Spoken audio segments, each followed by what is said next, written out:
刘培元的英文教室知识阅读篇第114集我们来回顾77到78只是念一下。如果你中文意思不太懂，想要知道意思，你就去看前面的77跟78。欢迎小额赞助这对我会有帮助请分别订阅我的15个 YouTube 频道我们来念一下。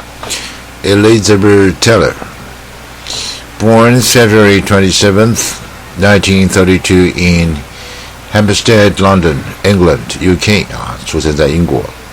Died March 23rd, 2011 in Los Angeles, California, US. Congested heart failure. Birth name Elizabeth Rosemount Taylor. Nickname Liz, Kitten La Liz 她身高比较矮163，就等于台湾人大陆人差不多153差不多。Trademark: dark hair, velvet eyes, and suntan skin. She had multiple marriages and divorces, with only one marriage ending in widowhood. Her love affair with beautiful jewelry.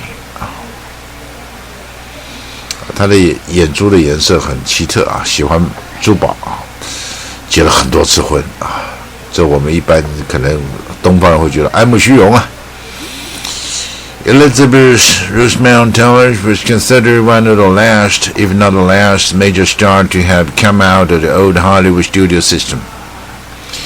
She was known internationally for her beauty, especially for her violet eyes, with which she captured audiences early on in her youth and kept the word hook on with sense. Taylor was born on February 27, 1932 in London, England. Although she was born an English subject, her parents, Sarah Southern and Frances Lynn Taylor, were Americans. Art dealers from St. Louis, Missouri. Her father had gone to London to set up a gallery.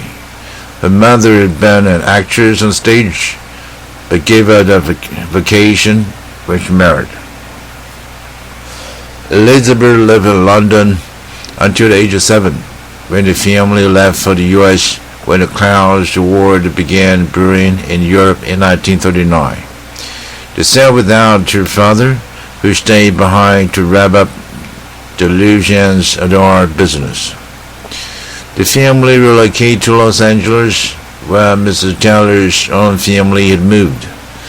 Miss Taylor followed not long forward. A family friend noticed the strikingly beautiful little Elizabeth and suggested that she be taken for a screen test. The test impressed executives at Universal Pictures enough to sign her to a contract.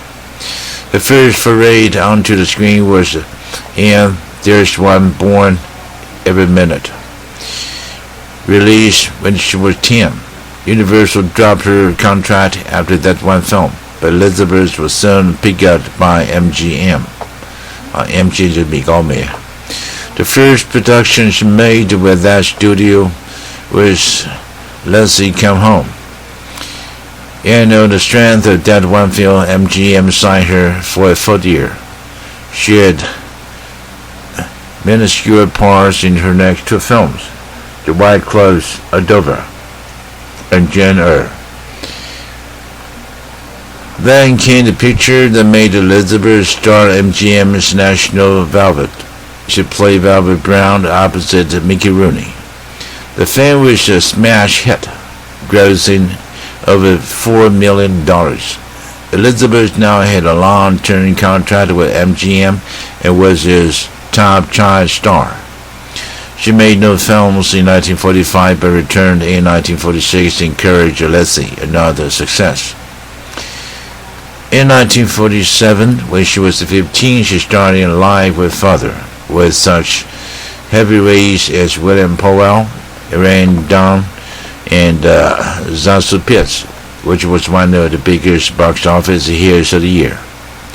She also co-starred in the ensemble film Little Women, which was also a box office huge success. Throughout the 1950s, Elizabeth appeared in film after film with mostly good results, starting with her role in the George Stevens film A Place in the Sun, co-starring her good friend Montgomery Clift. The following year, she co-starred in Ivanhoe, one of the biggest box office hits of the year. Her busiest year was 1954. She had a supporting role in the box office flop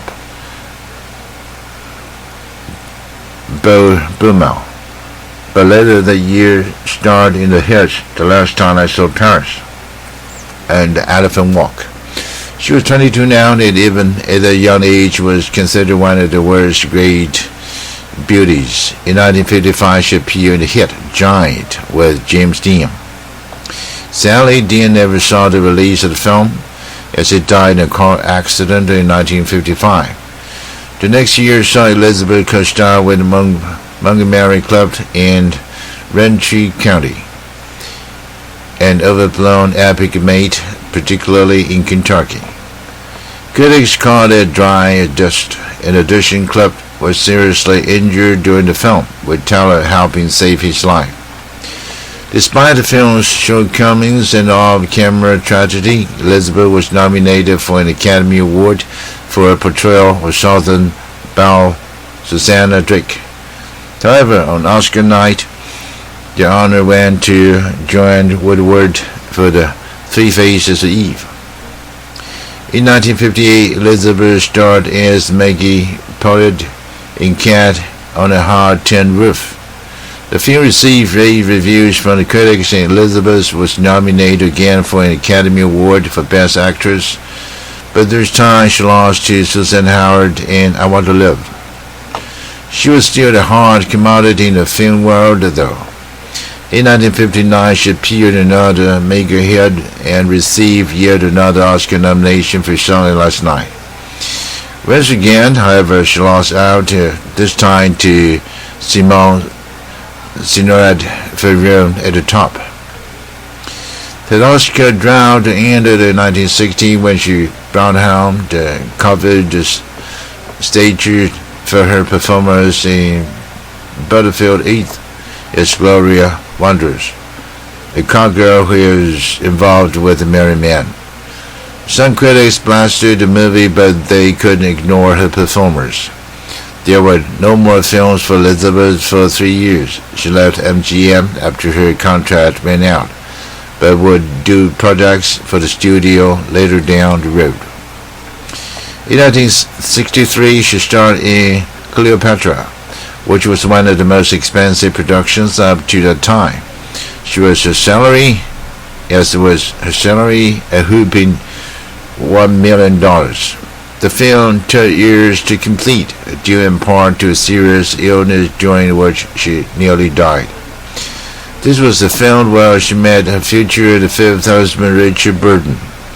The previous four were Arnold Hilton, Michael Welding, Mike Todd, who died in a plane crash, and Eddie Fisher. Her next films, The VIPs and Sandpiper, were lackluster at best. Elizabeth was to return to fine form, however, with the role of Martha and Who's Afraid of Virginia Woolf. Her performance as the loudmouth, swish, unkempt, yet still alluring Martha was easily her finest to date. But there she will win her second Oscar, and one that was more than well-deserved. The following year, she and Burton co-starred in Tammy of the Shrew, again giving winning performances. However, her films afterward were box office failures, including Reflections in a Golden Eye, The Comedians, Boom, Secret Ceremony, The Only Gang in Town, Z and Co., Hammersmith is Out, Ash Wednesday, Night Watch, A Dead Kid, The Bluebird, A Little Night Music, and The Winter Kills. Since then, she has appeared in some movies, both theatrical and made for television and non television programs. In February 1997, Elizabeth entered the hospital for the removal of brain tumor. The operation was successful. As for her private life, she divorced Burton in 1974, only to remarry him in 1975 and divorce him permanently in 1976. She had two more husbands, U.S. Senator John Warner and construction worker Larry Fatansky, whom she met in rehab. In 1959, Taylor converted to Judaism and continued to identify herself as Jewish throughout her life, being active in Jewish causes. Upon the death of her friend, actor Rockhausen in 1985, she began her crusade on the behalf of AIDS sufferers. In the 1990s, she also developed a successful success of scenes. In the later years, her acting career was relegated to the occasional TV movie or TV guest appearance. Elizabeth Taylor died on March 23, 2011 in Los Angeles from congestive heart failure. The final resting place is the Forest Lawn Memorial Park in Glendale, California. 我们这一期回顾到这里。